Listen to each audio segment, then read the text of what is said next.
Here we go. Let's try a Reti opening. Fin Pocket from Brazil. That's the way I play it too. I meet the knight move with a knight move, sort of a non-committal way of playing. Waiting to see what the intended setup is. Okay, so it looks like he's going to set up a counter fianchetto. That's interesting. I'm going to get castled right away so that this bishop is defended. His bishop is loose, so then maybe I'll have some tempo move with the knight.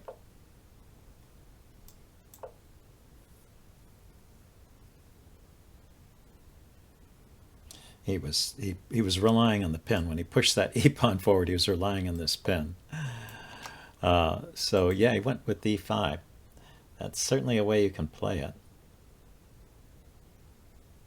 Let's see, that pawn is twice defended. So if I go here, it's not threatening. If I move my knight here, it's not actually threatening to take the pawn. I think this is an actual line that has been played by world champions, but I don't know it.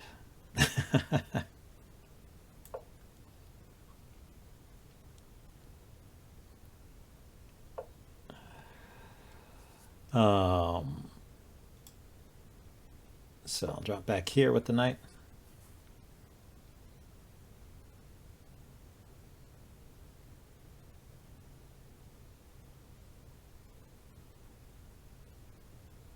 My plan here is to push this pawn forward to block his e-pawn, push the d-pawn forward to liquidate it, and then continue my development.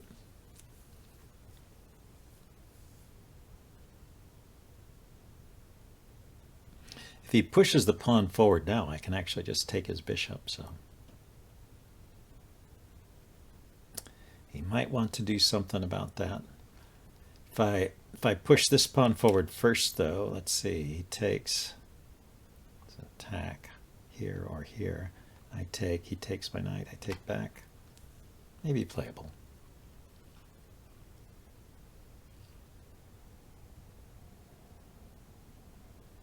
Yeah, maybe I should move this knight away from the square first.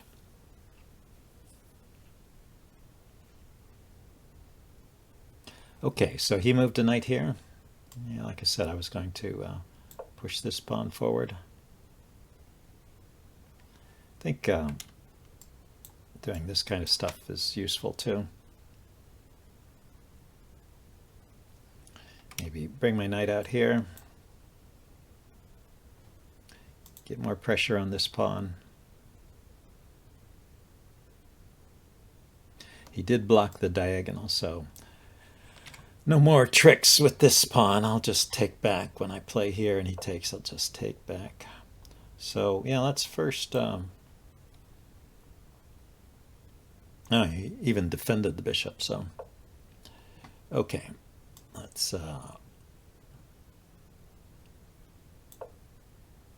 I want to be able, when he pushes his pawn forward, to reply this way, so that's why I play b3 here.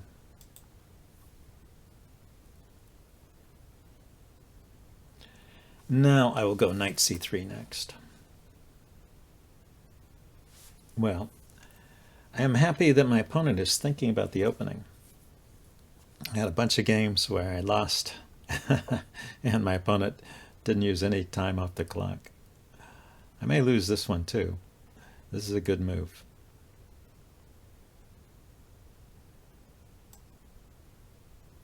He can sink the knight here, and it's going to be an annoyance. I guess I can put my queen here and put this knight here and then trade it off. But it stops me from my original plan of playing C or D3 right away.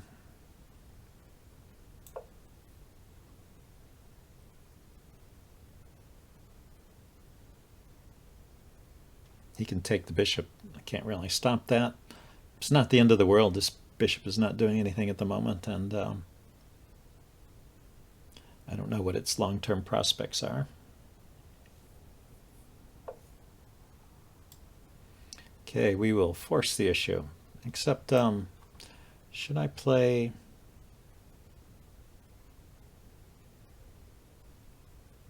I think I should play something to stop him from squashing this bishop. That's what I think.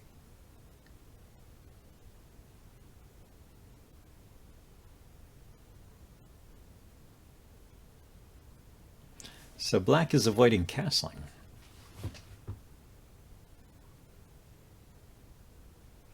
And avoiding the trades.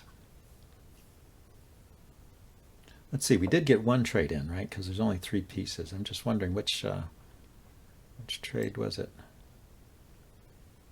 Oh, no, I have all 4 pieces. Yeah, there haven't been any pieces traded. I'm going to try and force a trade here. There we go. That's what I wanted to see. Yeah. I didn't want to see that, but that's what we got.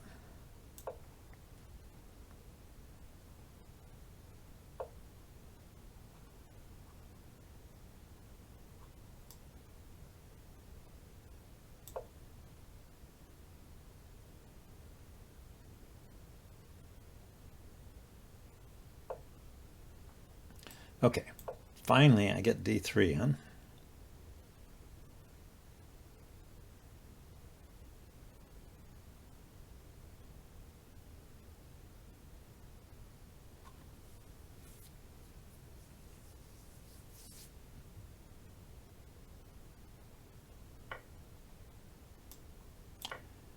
All right. My knights have prospects of developing. The knight squared bishops might get traded.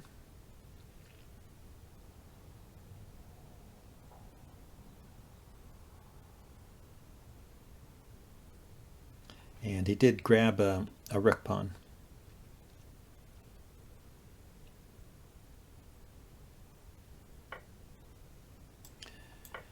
Well, this might be one of these players who would be much higher rated if they could just move a little faster. Because he's playing a good game as far as I can tell.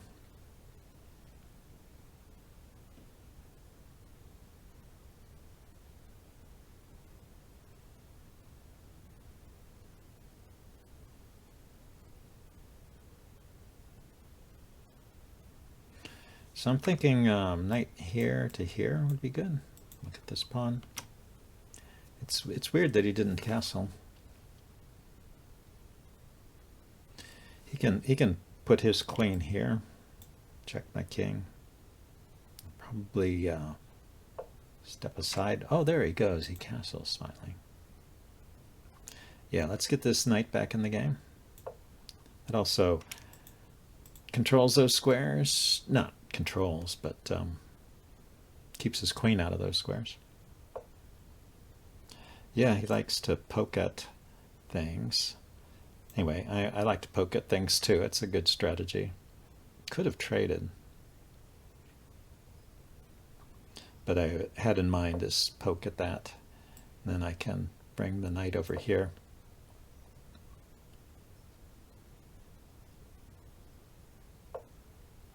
Yeah, he likes to poke at it. How funny.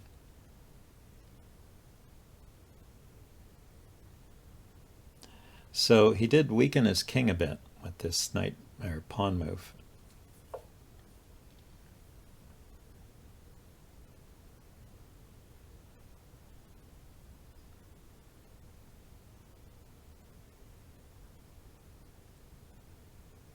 I wonder if he's planning to push this pawn forward.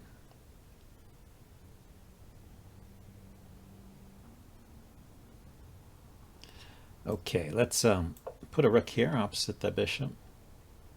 Keeps the queen. The queen may be tied to its defense for a while. Hey, step back. Okay, I can put my queen here.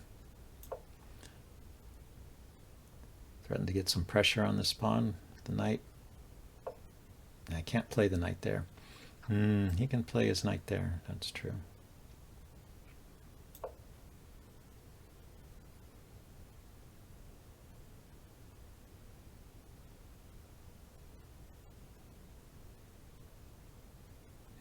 Should probably try doubling Oh, look at that. He's going to go for it with the pawns.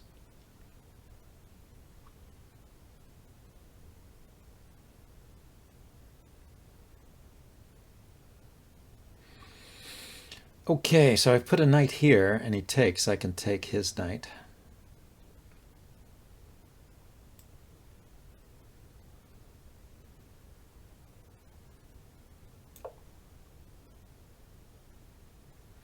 He could, I guess, kamikaze his knight. Take one of these, desperado his knight. Take one of these pawns.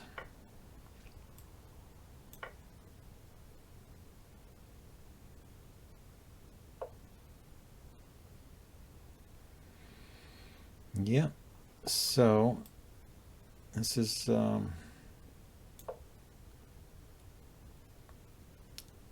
starting to look a little better for me. Yeah, that's what's happening. He was actually a stronger player who just gets into time trouble, it looks like. Because he was certainly better most of this game. And then he resigned. Yeah, he didn't want to play the rest of the game, trying to bang out moves. Anyway, a very interesting game. If we go back,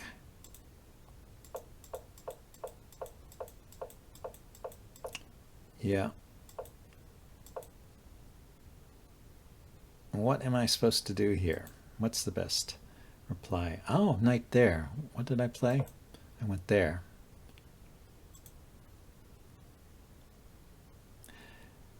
Plus 2.4 if I play there. Wow. Well, this is, like I said, I think this is a theoretical line of some kind. Taking advantage of the fact that he hasn't castled, so this pawn is not protected. And if he castles now,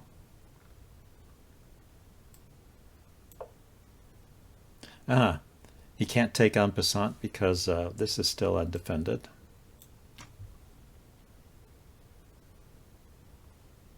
So he drops back.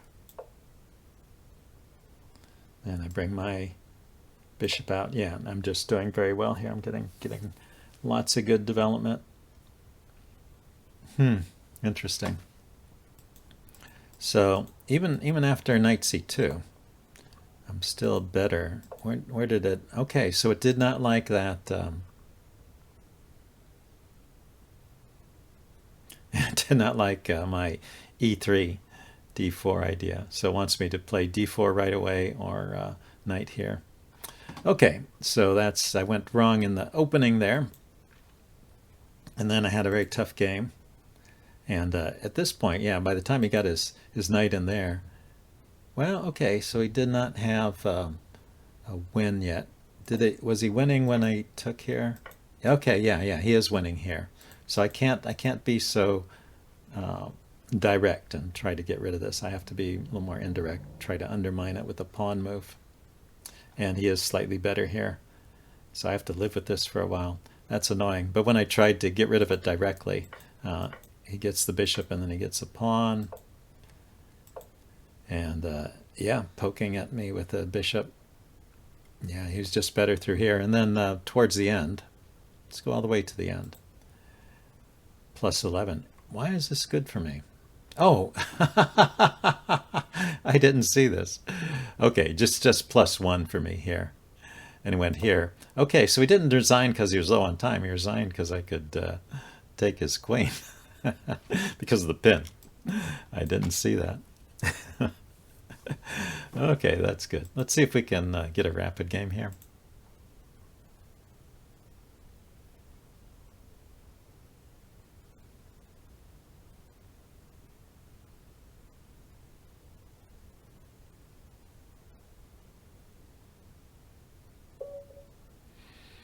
Okay, back to e4, I guess.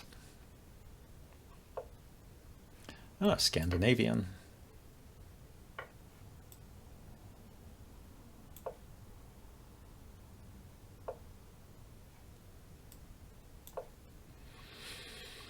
Yeah, I think when they take with the queen, you're supposed to just develop your knight, kick the queen. And he played c3, which gives his queen the ability to come back here. So that's all good. Now when I put my knight here, he'll probably pin it. And because there's c3 there, there's no tricks like bishop here and stuff. But the pin is not the end of the world because this pawn is not under fire yet. So I can just unpin and castle.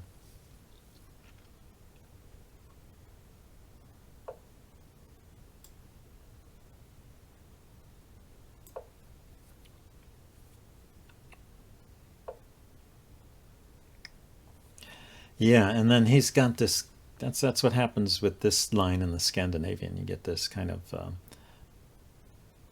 it's not backwards. Well, it's just a low-lying pawn structure. Maybe a bit cramped, but he got his bishop outside the pawn chain, so maybe he's okay. Now, I can play knight here, force this exchange. This pawn is not under attack at all. This is a good square for the knight anyway. And if the bishop retreats, I'll take it. So it takes normal. Then I can bring a rook over to defend this pawn if I need to.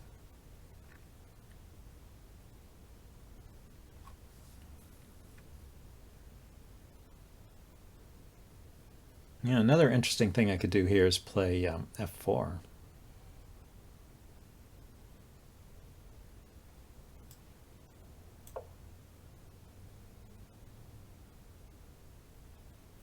So that if he takes the knight, I'll take back with a pawn and force this one to move, this knight to move. And yeah, that doesn't help. Let's get the bishop here. Protect this diagonal. Protect the pawn. Okay, and then maybe put a rook here in the center.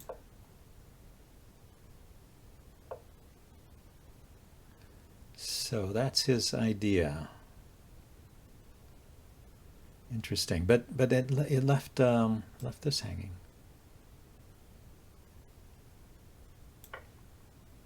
Could not be played at all.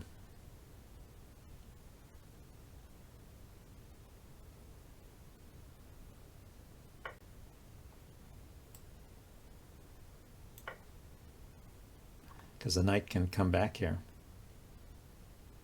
It's not getting trapped. So we'll have 2 knights against a bishop. He can maybe win a pawn here.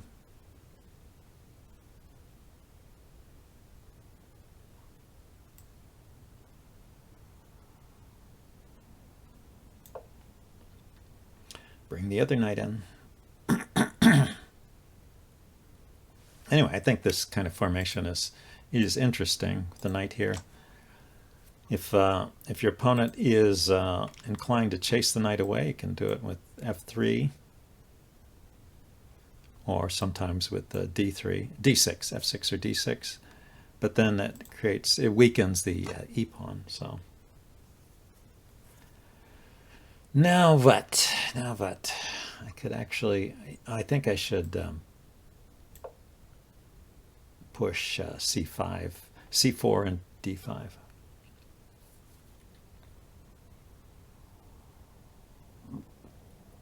I suppose I could go after this pawn with my knights, but he could fork them. Yeah, that's true. Knight here, f6 forks them. Ah, so he plays there. There's no en passant, although now this knight is very secure.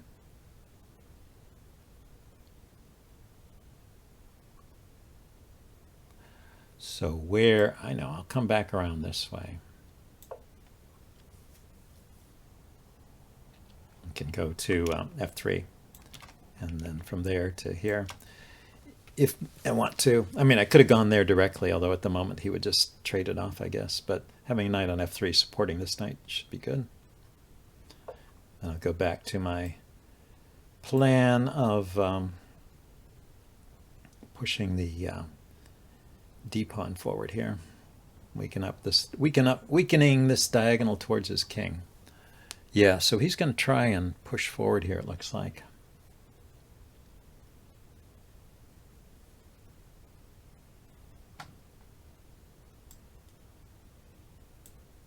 It is a... Let's be careful about this diagonal. Bishop here is not yet a possibility, but could happen. Maybe I should move my king to the side now.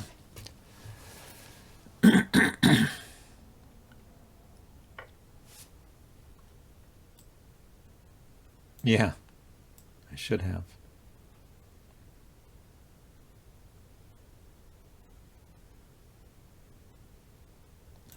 Okay, well, let's think about this. I take, he puts the bishop here.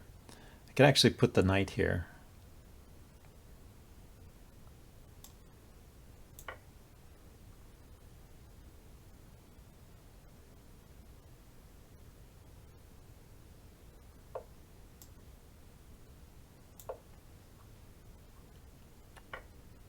Yep.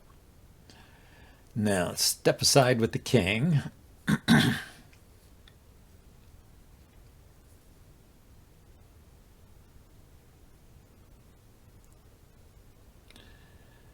Yeah, almost gave him a chance to get back in the game there, but now let's unpin the knight. Actually thinking of taking this pawn. That would be a useful pawn to have, I think. Also, this pawn falls after that.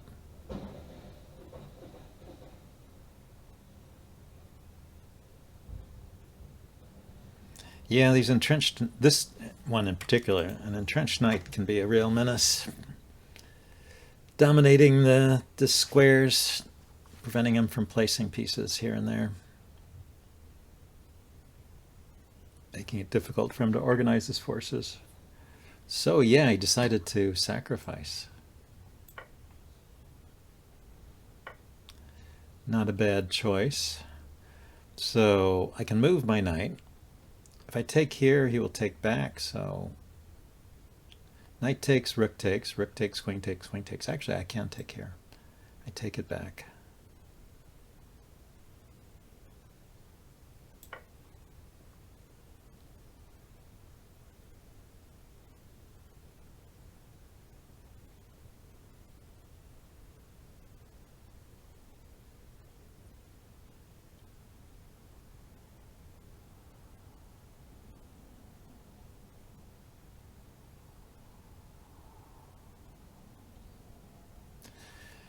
You know, to simplify, I could move the knight with check.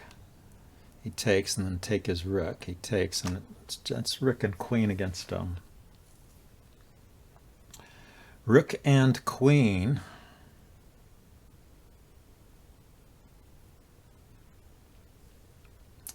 Yeah, I don't like that so much against bishop and queen. Rook and queen against bishop and queen. Just get my knight to safety. Then maybe put a rook opposing his queen. I have a whole extra piece, so I have a whole extra rook, not just an extra piece.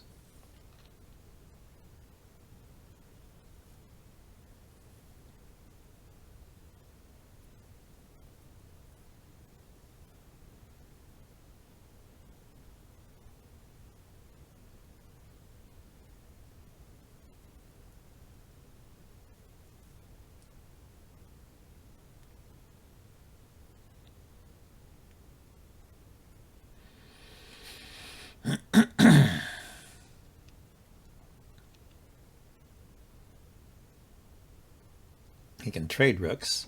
My queen and rooks are on light squares now, and his bishop is on a dark square, and it's got a pawn in front of it even. He could try and bring his queen in here, but I will just leave my queen there. Move the rook over maybe.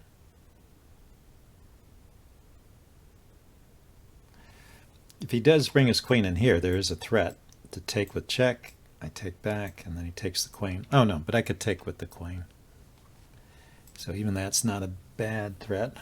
Or I could just bring my rook here. This was my original idea, was to put the knight on f3. I think that's good. And then I can do things like this.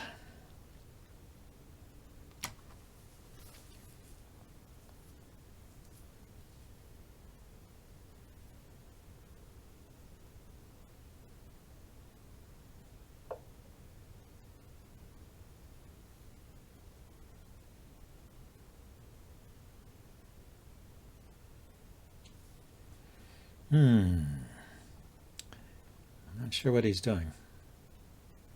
Just defending this pawn, maybe?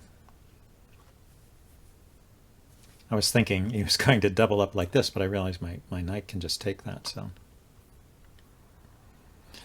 Now, if he could take here and take back with the queen, he might go for some kind of... I don't even see a perpetual there, no. But that's what I was thinking. Okay, yeah, so let's activate the rook.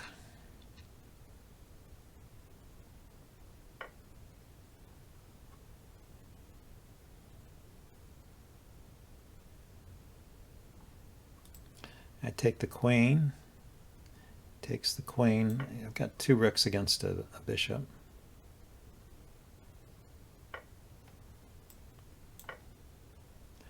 That should be good enough.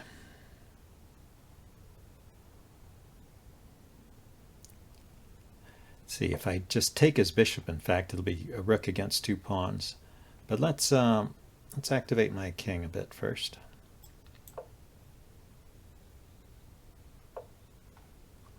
Oh no. He's going to put my rook out of commission. Well, it'll keep his king tied up.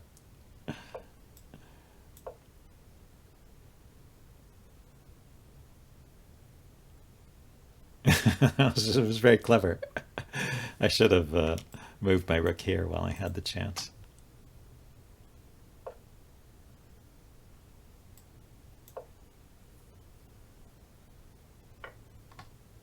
Okay, everything's on a light square.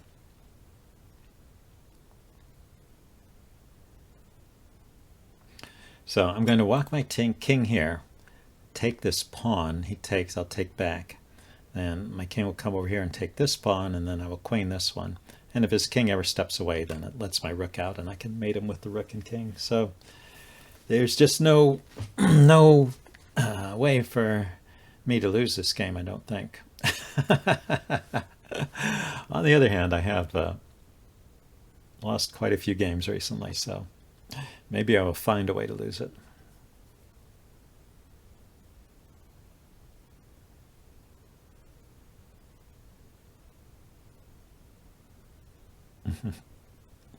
Yeah, he's got my rook in jail, but his king is in jail too. So to keep my the king is what's the word?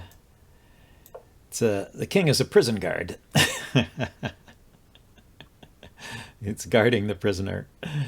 My rook is in jail. The king is the prison guard, but the king can't leave because it'll let the prisoner out of jail.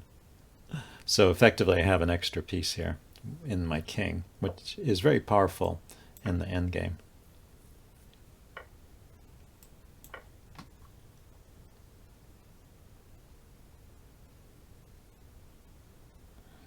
So I just had to have one extra pawn. There would probably be a way to win with Zugzwang also, even if these pawns weren't on the board. For example, let's go to the analysis board. For example, I could move my king over to here, and because he's limited, and suppose these were gone for whatever reason. Whose turn is it? His turn. He's got to stay in touch with this pawn to keep my rook